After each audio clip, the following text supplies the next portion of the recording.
Del Monte Pineapple Philippines. Yes guys, o tingnan nyo, ang sarap. Sarap talaga guys, sarap. Pineapple, Del Monte Pineapple Philippines. Because we grow up there, okay? We are katas ng pinya po talaga kami. Sarap guys. Napaka-refreshing dahil sa panahon ngayon. Ang sarap. Pineapple guys.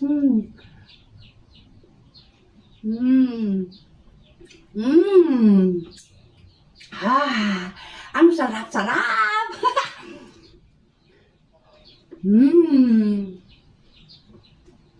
Ano yung juicy sa mouth? At ang tama na yung lamig niya. Ayan po guys. Del Monte Pineapple Philippines, alright? Thank you for watching guys. Don't forget to subscribe. Bye. My name is Daphne and you're watching at Daphne and Victoria 777. Please don't forget to subscribe guys. I love you.